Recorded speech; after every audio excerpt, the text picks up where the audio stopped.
আসসালামু আলাইকুম বন্ধুরা। তো আজকে চলে এলাম একটি নতুন বিষয় নিয়ে, যেটি হচ্ছে এইচএসসি পরীক্ষার শেষ সময়ের প্রস্তুতি কিভাবে নিতে হবে। এই বিষয় নিয়ে আজকে আমি একটি ভিডিও তৈরি করব ইনশাল্লাহ।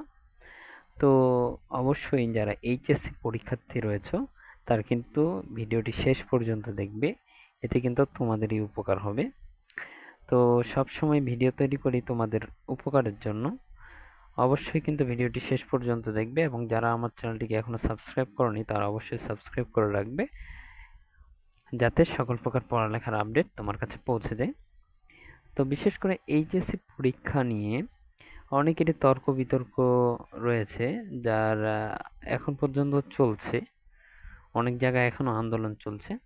তো সেই বিষয়ে প্রথমে আমি বলবো, সর্বপ্রথম সেই বিষয়টি মাথা থেকে ঝেড়ে ফেলতে হবে। এইচএসসি পরীক্ষা যথাসময়েই হবে। যদি কোনো দুর্ঘটনা না ঘটে থাকে, তাহলে যদি কোনো ঘূর্ণিঝড় বা জলোচ্ছ্বাস, সাইক্লোন যদি না হয়ে থাকে, তাহলে ইনশাল্লাহ পরীক্ষা কিন্তু যথাসময়েই শুরু হবে। পরীক্ষা কিন্তু 30 তারিখ থেকেই শুরু হয়ে যাবে। তো এই যে 20 থেকে 25 দিনের একটি সময় রয়েছে, এই সময়টিতে যাদের সিলেবাস শেষ হয়েছে এবং যাদের সিলেবাস এখনো শেষ হয়নি, তারা দুই রকমের শিক্ষার্থী রয়েছে। এদের প্রস্তুতিটা কেমন হওয়া চাই? তো প্রথমে আমি বলবো, যারা এইচএসসি পরীক্ষা দিচ্ছ এবং যাদের সিলেবাস শেষ হয়ে গেছে, তারা পুনরায় রিভিশন কিভাবে দেবে। তো অ্যাট ফার্স্ট তাদের ক্ষেত্রে বলবো, তাদেরকে সর্বপ্রথম এটা সিলেক্ট করতে হবে দিনের নির্দিষ্ট সময়। এই 20 থেকে 25 দিন, একটা দিনের নির্দিষ্ট সময়ে কোন সময়ে তারা পড়বে, এই সময়টা আগে তাদেরকে নির্দিষ্ট করে রাখতে হবে। এবং আদার্স কোনো কাজকর্মে কিন্তু সময় অপচয় করা যাবে না। এই যেমন ধরো যে ফেসবুকিং রয়েছে, ইউটিউবিং রয়েছে, এগুলাতে সোশ্যাল মিডিয়ার যে কোনো প্ল্যাটফর্মে কিন্তু কোনো প্রকার সময় দেওয়া যাবে না। এবং রিভিশন যেহেতু দেবে, সেক্ষেত্রে বিগত সালের প্রশ্নগুলো, বিগত সালের তোমরা যেহেতু 2024 সালে পরীক্ষা দেবে, 2021, 22, 23 এই সালগুলো বেশি করে করা, 20, 21, 22, 23 এই সালগুলোর কোশ্চেন সলভ খুব বেশি করা, খুব বেশি বলতে যাতে টেস্ট পেপারগুলোতে যেই স্বনামধন্য কলেজগুলো রয়েছে, সেই কলেজগুলোর সেই কোশ্চেন ব্যাংকগুলো সলভ করা। এবং বিগত বছরের সকল প্রশ্ন কিন্তু 20 সাল থেকে শুরু করে যেগুলো প্রশ্ন 20, 21, 22, 23 এগুলোর সালগুলোর প্রশ্নগুলো সবগুলো সলভ করা, আবার পুনরায় এগুলো কিন্তু রিভিশন দেওয়া। এবং যেই বইগুলোতে প্রত্যেকটি বইয়েই অবশ্যই ইম্পর্ট্যান্ট টপিক থাকে, প্লাস ইম্পর্ট্যান্ট টপিকের পাশাপাশি হার্ড টপিক থাকে। যে টপিকগুলো হার্ড টপিক, সেই টপিকগুলোকে অবশ্যই খুবই গুরুত্ব সহকারে, মনোযোগ সহকারে এবং ধৈর্য সহকারে কিন্তু আবারও কিন্তু রিভিশন দিতে হবে। এবং একবার না, শুধু বারবার রিভিশন দিতে হবে।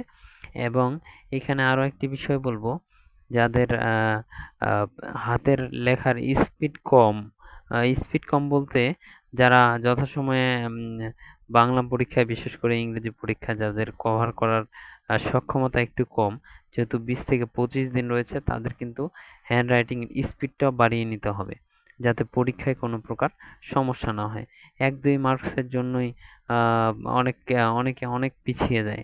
সেক্ষেত্রে প্রত্যেকটি পরীক্ষাকে খুবই গুরুত্বপূর্ণ ভেবে, খুবই গুরুত্ব সহকারে কিন্তু প্রত্যেকটা সাবজেক্টই কিন্তু রিভিশন দিতে হবে। এক্ষেত্রে তোমার একটা ফায়দা হবে যে পরীক্ষা যখন আসবে, পরীক্ষার যখন বাংলা পরীক্ষা শুরু হবে, বাংলা প্রথম, বাংলা দ্বিতীয়, এগুলোতে কিন্তু অনেক লিখতে হয়, ইংরেজি প্রথম এগুলোতে কিন্তু অনেক লিখতে হয়। তো এই বিষয়গুলোতে যখন লিখবে, তখন কিন্তু তোমার হাতটা, হ্যান্ডরাইটিংটা ফ্রি থাকবে। তাহলে কিন্তু তোমার কোনো প্রশ্ন ছাড়া পড়ার কোনো সম্ভাবনা থাকবে না। সেক্ষেত্রে তোমাদেরকে বেশি এটা ট্রাই করতে হবে। এবং যেই সহজ টপিকগুলো রয়েছে, সেগুলোকে অবশ্যই ইগনোর না করে সেগুলোকেও রিভিশন দিতে হবে। এবং যারা সায়েন্স ডিপার্টমেন্টে রয়েছে, তাদের ক্ষেত্রে সায়েন্স ডিপার্টমেন্টের যে সাবজেক্টগুলো রয়েছে, সেগুলো কিন্তু বেশি করে রিভিশন দিতে হবে। এবং ইংরেজি, বাংলা এগুলোও কিন্তু পড়তে হবে।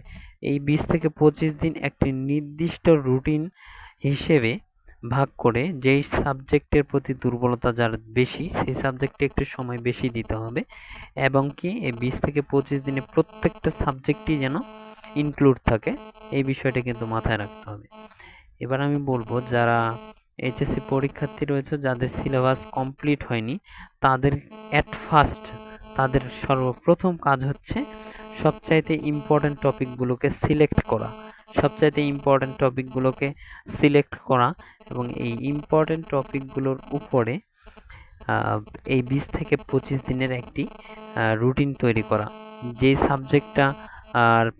সাবজেক্টের প্রতি খুব বেশি উইকনেস রয়েছে সেই সাবজেক্টটা কিন্তু তোমাকে খুব বেশি গুরুত্ব সহকারে পড়তে হবে, তা না হলে কিন্তু ফেল যাওয়ার সম্ভাবনা কিন্তু থেকে যাবে। এবং আরেকটি বিষয় বলবো যে যারা সায়েন্স ডিপার্টমেন্টে আছে যাদের এখনো সিলেবাস কমপ্লিট হয়নি তাদের ক্ষেত্রে কিন্তু অবশ্যই সায়েন্স ডিপার্টমেন্টে যে সাবজেক্টগুলো রয়েছে সেগুলোতে কিন্তু খুবই পরিশ্রম দিতে হবে। এখন একটা জিনিস বলতে পারো যে এখন 20 থেকে 25 দিনে কিভাবে এরকম প্রস্তুতি নেওয়া সম্ভব? একটা কথা আছে যে প্রথম থেকে প্রস্তুতি নিলে কিন্তু এমনটা হতো না।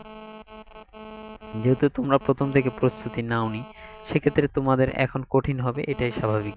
সেক্ষেত্রে 20-25 দিন বারবার বলছি যে সোশ্যাল মিডিয়ার যে কোনো প্ল্যাটফর্ম থেকে কিন্তু অবশ্যই কিন্তু লিভ নিতে হবে যাতে কোনো প্রকার আদার্স কোনো চিন্তা না আসে। এই 20-25 দিন অবশ্যই কঠোর পরিশ্রম করতে হবে, পাস করতে হলে কিন্তু অবশ্যই কঠোর পরিশ্রম করতে হবে।